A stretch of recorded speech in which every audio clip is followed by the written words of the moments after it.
Malamig? Sige, sige. Kaya, magkano yung palamig mo? 5 piso lang po. 5 piso. Pagbilan ako ng isa. Isa? Malamig pa talaga yan, kuya? Malamig. Sige po, pagbilan ako ng isa. Kaya pagkaling ka ba, lagi kang dumadaan dito? Oo. Lagi akong dumadaan dito, nagtitinda ako dito. Full day ba yung linggo mo na Ay, hindi. nagtitinda ka palagi? Umaga lang. Umaga lang. Mm. So, pag hapon, wala kang ginagawa? Wala. Minsan, kung ano-anong mga ginagawa ko, minsan nagtitinda, kung ano yung mga pagtitindahan na dapat pagkitaan. Tamang-tama pala, pwede ka pala pagka Bakit? linggo, no? Pagkakakitaan mo yan,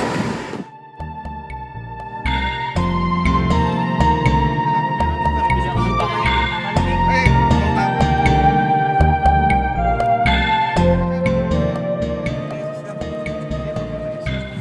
Bibili ako ng palamig kasi mainit. Praise God. Mayroon tubig. Tapos, sabi niya, pagka linggo, wala naman siyang ginagawa pagka hapon. Praise God. Okay na sinabi pala. po sa akin ito, may maganda pong pagkakakitaan pag linggo. Mas maganda pa sa pagkarataan. Magandang balita yung paparating namin sa'yo. Aatin ako niya, pagkakakitaan yan eh. Praise God. Kung pwede ka, linggo, papasundo ka namin sa kaba nakatira. Sige. Oo nga. Dahil lang ako sa may ano, sa may tabing ilog. Sabi nito, tama-tama, taga doon si Brad pa. Pwede mo siyang kontakin, sige po. bibigyan niya yung number sa'yo, tapos pasundo ka namin sa... Sige, oh. Kunin namin yung number mo. Kunin mo yung number mo. Yung number mo, bro. Sarap ng ano palamig ah. 14344. 14344, bigyan ka na number mo, bro. Ayan. Tapos, pagka tinawagan ka namin, siguro, pag may sumundo sa'yo, ihatid ka na rin namin pa uwi. Okay po. Hindi ka na Sige. Kung meron kang ano, maisasama, mas maganda, mas marami kaming maisi-share sa kasama mo. Ganun ba? Sige. Pero paano yun, may pagkakakitaan eh. Tapos magsasama ako. Ano ba pagkakakitaan yun? Masigit pa nga sa pagkakakitaan, no? Masigit pa sa pagkakakitaan mo. Magandang balita yung ibibigay namin sa iyo. Dito kasi Papaliwanag sa iyo ni Brad pa. Dito kasi may gawain kami. Para sa Panginoon yun, bro. Para sa Panginoon. Kung nais mong sumamba sa Panginoon, may church kami dito. Ay, maganda yan. Yun yung nahanap-hanap ko. Ay, praise Sige, God. aatin ako yan. Kung may isasama ka, mas maganda. Sige. Sige, kuya, ano nga pangalan mo?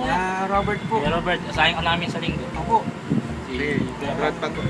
Teka lang Sige po. po. Bayad niyo po. Hindi mo pa Ay, kami wala. Saglit lang. Siguro. Kalimutan po eh. Oo nga, no. Ayan bro, sa'yo na lahat yan. Uy! Salamat! Ano yung bayad yan? Salamat ha. Pasok na kami. Sarap na ano.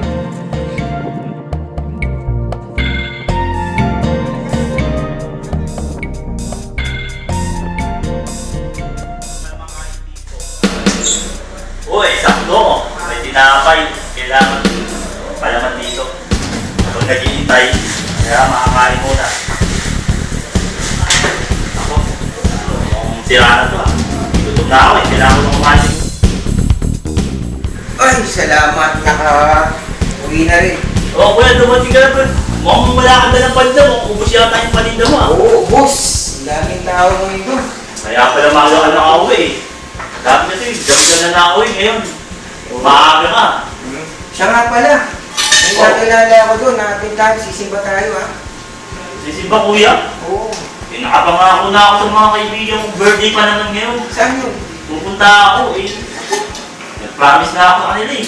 Para sa Panginoon yun eh. Tara na. Eh, ewan ko na kuya. Alam mo, importante sa akin. Pag hindi ako nakasama, may iwanan ako. Hindi na tuloy. Hindi ako nakapunta. Sasabihin ko sa'yo. Sige na. Sige, basta bahala na. Sasabihin ko Sige, sa'yo kuya. asahan ko yan ha. Sasabihin ko sa'yo. Maatin na ako. Kasama ako sa'yo ha. Sige. Okay, sige.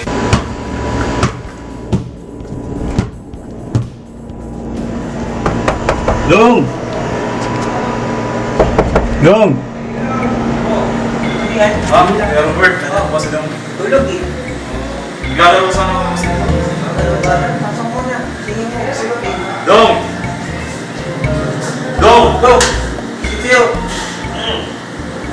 naglalaro tayo. Ang daming tayo doon sa court, oh. Nandun sila Brad Jonathan. Bakit? Natulog pa nga eh. Ang daming tayo doon, oh. Nandun sila Brad Jonathan sa si Brad Herwig. May kita na. Sige, teka lang, hindi mo. Mag-ilamos lang ako. Sige, bilisan mo, ha. Oo, dapat lang. Ba't wala naman si Grotto? Bakit eh? Ako na. Kunwari na siya. Sige na. Kunwari na siya. Kunwari. Okay, Grotto. Ano to, Diyos? Ano? Jin Pamelo. Jin Pamelo. Sabi mo, sarap yan. Oo. Paborito mo yan eh. Hello? Oo, saan na? Lasing ka na ba? Tagal mo ah. Lapas pa kayo doon. Bumulupis ko rin tayo. Sige. Ako na daw. Gula ko tulog na naman yun. Kaya ano, tagal. Malamang. Dali pa ako yan. Malapit ng muna sa'yo. Wala pa. Tulog na daw. Kandireta. Ako na to ah. Sarap ah. Kandireta yan. Kandireta ng bin.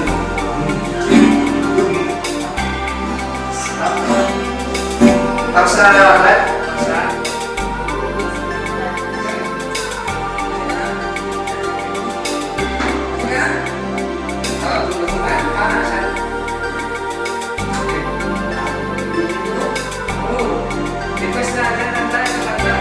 Ano ba natin? Ayun, sumpa to.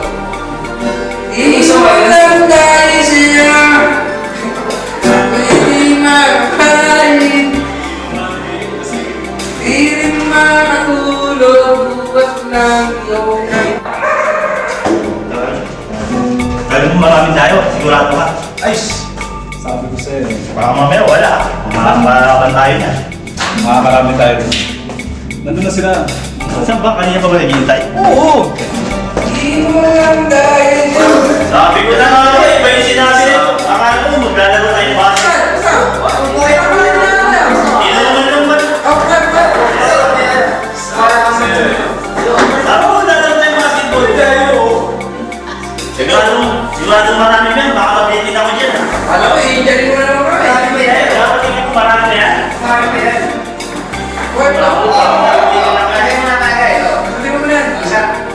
Anong sobrang taka? Siyempre, Ako, paborito mo yan eh. ito ba siya rin? Hindi, natin kapag ginagawa mo na ito.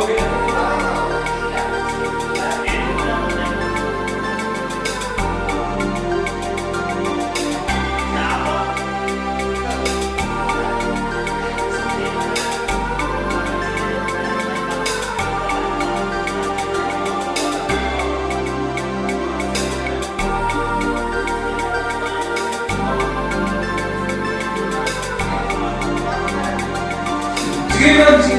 Ano na ako? Tayo maglaro na, lasing tayo.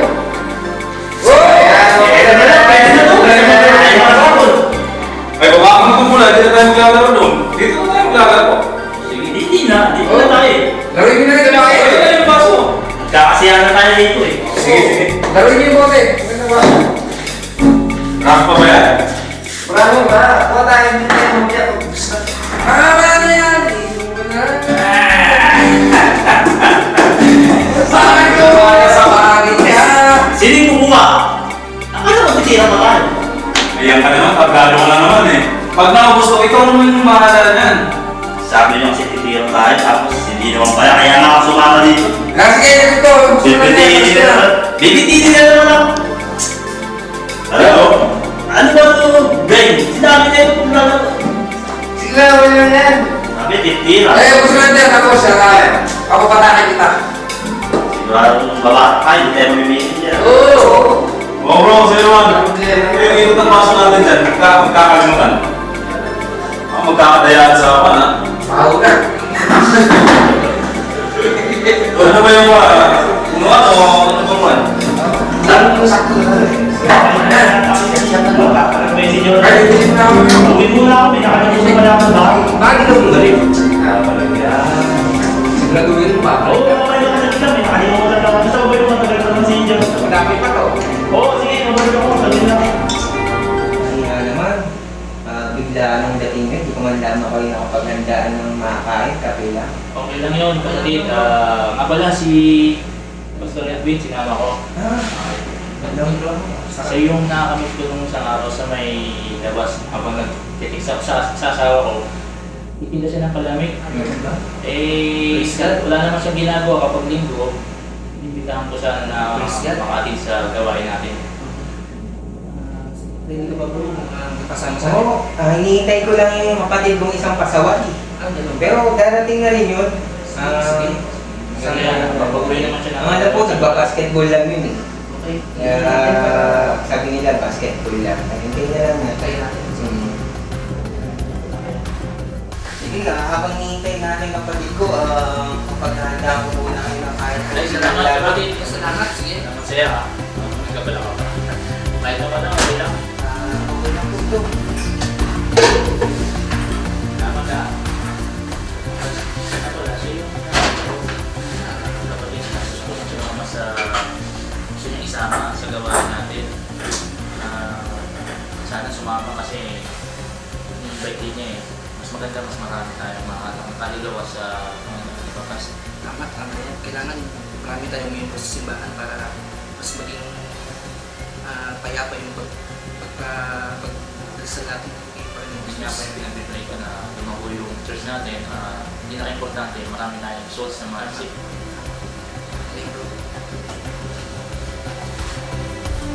Tagal naman ito. Ako nakuha ko. Naku, patay. Nandiyan si Pastor. Paano gagawin ko nito? Bahala na. Hoy Dong! Tama dating mo, halika dito. Bakit ko yan? Parang hindi ka nag-basketball ah. Dito, inom pa kami dun eh. Ay, Inom pa. tama, may bisita tayo. Ito pala yung nakilala ko. Yung sinasabi sa inyo. Magandang gabi po. Ikaw, Magandang gabi. Magandang gabi po, Pas. Kamusta po? Pwede ka ba lang imbitahan sa ating pag-aaral? Pas, next time na lang po siguro kasi pumunta ko po ako. Ganun ba bro? Sige. Next time na lang, sana maging bukas yung puso mo para sa salita ng Diyos.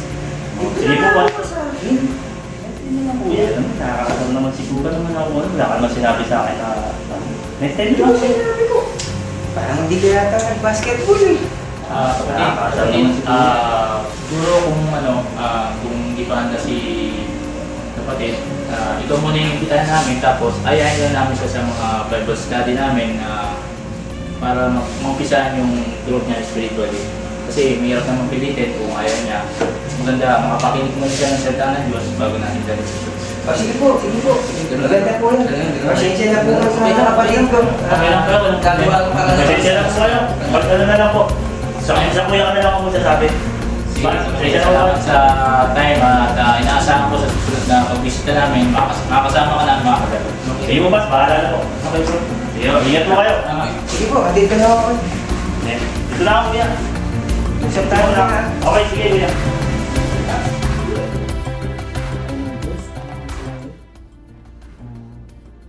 Hingin po sana Panginoon ang bas-bas Lord na sa Lord ay makaimbita ko Lord ng bagong kaluluwa. Aking kapatid Lord na si Brother Robert at Brother Dong. Sana Lord ay may maanyayahan ko po sila Lord upang sumamba sa inyo Lord. At ingatan niyo sana Lord ang buhay nila ng away. Makita ka nila Lord at matanggap ka nila Lord na sariling tagapagligtas Panginoon. Yun lang po Lord ang pinagdarasal ko Lord na sana pag punta ko bukas sa bahay ni Lord ay gabay niyo ako ng Holy Spirit Lord na makuha ko sila Panginoon. Ang ito Lord ay aking nilalangin sa pangalan ng Panginoon Jesus. Amen. Amen.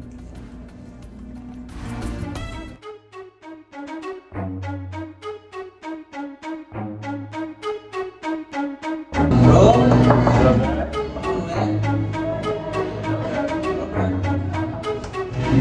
uy, ang tagal nyo ah.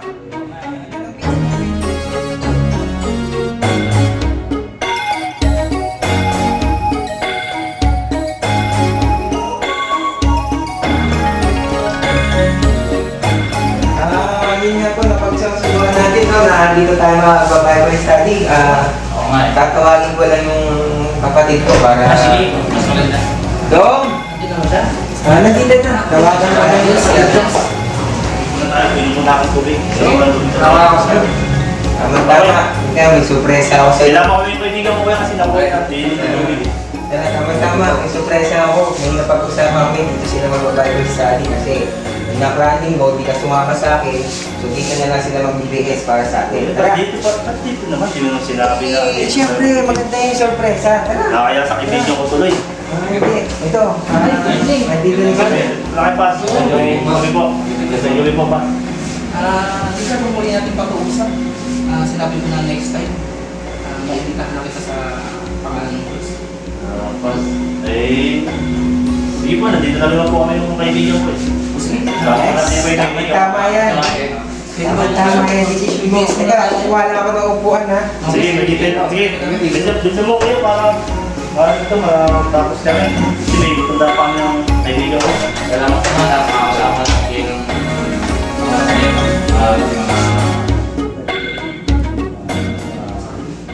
Ang pangalan mo, Kuya Dong po, Dong. Si Kuya Glenn po. Ako po si Kuya Elmi. Nasira na rin po ako. Yung share ko sa inyo, yung sinabi sa akin ng senior pastor ko. Ito yung tungkol sa biyaya ng ating Panginoon, tungkol sa buhay na walang hanggan. Hindi ko na paabaan na alam ko na sabi ko sa 1 John 1:1, sa simula ba'y naroon ang salita, kasama ng Diyos ang salita, at ang salita ay Diyos.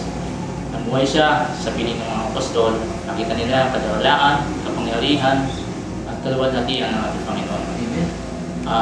Makakamit lang natin ito sa pamamagitan ng pananampalataya. Alam niyo po ba na mayroon dalawang klase ng pananampalataya? Ito yung pananampalataya na nakapagliligtas at pananampalataya hindi nakapagliligtas. Unahin ko na po yung pananampalataya hindi nakapagliligtas. Halimbawa po, naniniwala kayo na mayroong isang Diyos. Mabuti yan.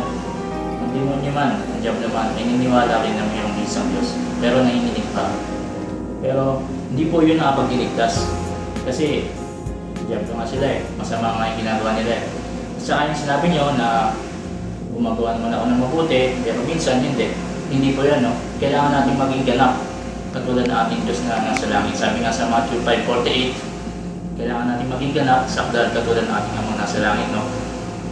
Yung isa namang pananampalatayang hindi nakapagliligtas, yung pananampalatayang sa isip lamang. Ito po yung, halimbawa, mayroong mga naniniwala na si Jesus Christ ay nabuhay lamang. Parang yung mga bayani, nabuhay lamang, nagkaroon sila ng ginawa dito sa ano. Pero hindi, may magagawa at magagawa po yung ating Panginoon sa atin. Yung pananampalatayang kung nakapagdiligtas, ito po yung pananampalataya kay Jesus Christ lamang para sa buhay na walang hanggan. Kuya Dong, ang nakapagtanggapin si Jesus Christ bilang ating Panginoon, nakapagdiligtas. Diyan mo na, Pat, mag-drop ako muna. Sige, Kuya Glenn, mamaya na si Kuya Dong. Ang nakapagtanggapin si Jesus Christ bilang ating Panginoon, Siguro sa kayo po, handa po ako. Salamat. Si Kuya Dong tayo. Talaga, ang daanan. Oo, handa. Hindi pa ito sige. Ikaw. Yun na rin po. Ang daanan rin akong tanggapin. Bro. Salamat. Base sa narinig ko, no, meron din kasi isang akong sa Bible, sinasabi na sa John 6:47, ang sino mang lumanggap na nalig sa ating Panginoon Diyos ay may buhay na walang hanggan. Sinasabi rin sa John 1:12, ang sino mang sumampalataya at nanalig sa Kanya ay binigyan ng karapatan ng Diyos na maging anak niya. Kaya, dahil sinabi nyo, pangunahan namin kayo sa isang panalangin ng pagtanggap. Sige, Pas. Salamat sa oras. Salamat po. Sa susunod na yung namin dito. Salamat, Bill. Sige, ingat po. Yan, naman. Sabi po, yan.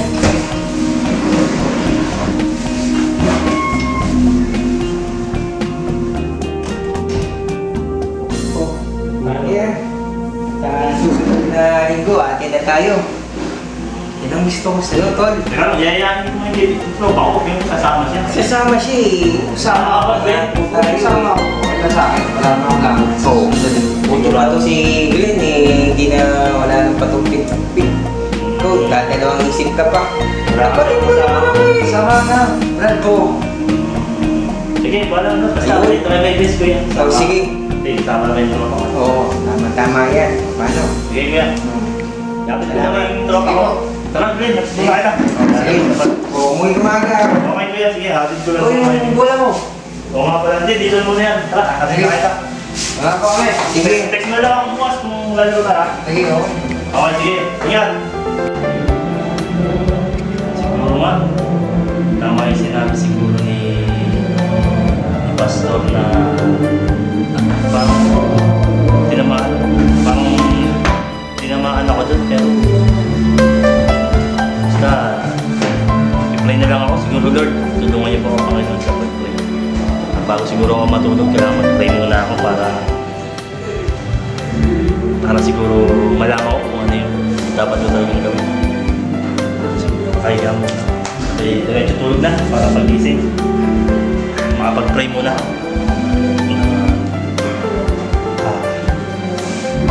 Lord, Panginoon, hindi man po ako, Panginoon, gaano marunong mag-pray. Lord, Panginoon, kayo po, Panginoon, ang mahuna sa akin. Lord, tulungan niyo po ako, Panginoon, kung ano po ang aking mga gagawin.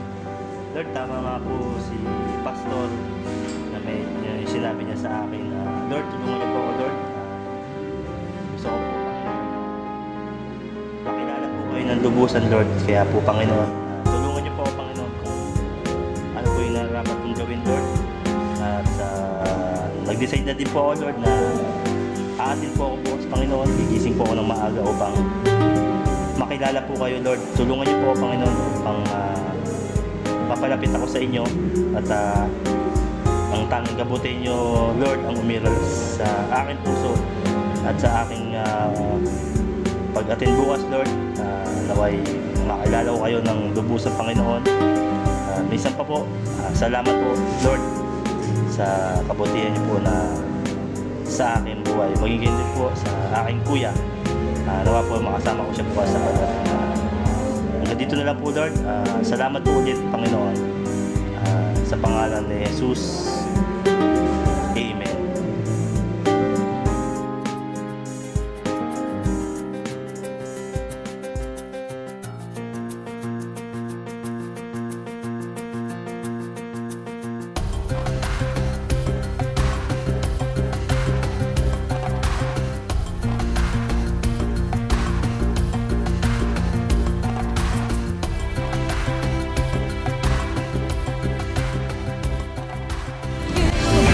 Greater is He that's living in me than he that is in the world.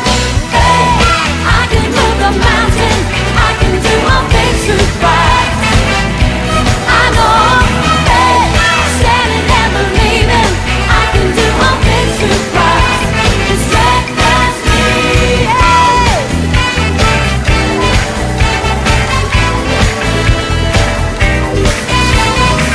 I'm reaching for the prize. I'm giving everything. I give my life for this. It's what I live for.